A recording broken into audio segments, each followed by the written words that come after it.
과학을 보다. 공간이동은 실제로 가능할까? 제가 예전에 데이비드 크롤넨버그 감독의 플라이라는 영화를 참 재밌게 봤습니다. 인간이 공간이동하는 장치를 만들어요. 사람을 원자 단위로 분해한 뒤 원하는 위치에서 재조합한다는 내용인데 충격적이었죠. 그런데 중간에 파리가 기계 안으로 들어오면서 문제가 발생해요. 아무튼 공간 이동하는 장치라니 과학적으로 터무니없는 거겠죠? 1958년도에 만들어진 커트 뉴먼 감독의 플라이를 리메이크한 버전인데 그 옛날에 그런 생각을 했다는 것이 신기하긴 합니다.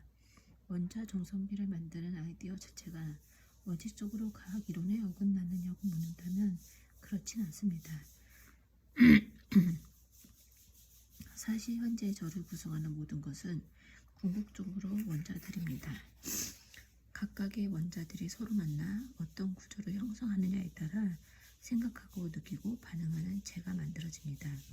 만약에 저를 구성하는 원자들의 정확한 종류와 배열 그리고 구조를 그린 설계도를 만들고 다른 곳으로 정보만 이동시켜 다시 완벽하게 똑같이 제조합한다면 제가 다른 공간 이동했다고 볼 수도 있겠죠. 제 몸을 지금 이곳에서 모두 홀트라고 하는 홀트리고는 다른 곳에서 다시 조합한다면 이동이 되고 정보만을 옮겨서 새로운 원소로 조합한다면 복제가 되겠죠.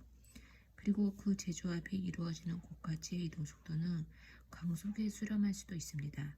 정보의 이동은 광속이 한계니까요. 만약 제 몸을 이루는 원소 조합의 정확한 설계도가 만들어진다면 전성기에 파리 한 마리가 끼어든다고 해서 영화처럼 파리의 특성을 가진 제가 만들어지진 않겠죠. 파리의 몸을 이루는 궁극적 단위도 제 몸을 이루는 원자들과 차이가 없을 테니까요. 또 이곳에서 분해할 원자를 직접 이동할 장소로 옮기지 않아도 문제없을 것입니다. 우주 어느 곳에서나 내 몸을 이루는 원자들은 충분히 존재할 테니까요. 우리는 별의 자네라는 시적 표현이 있는데 과학적으로 아예 근거가 없는 말이 아닙니다.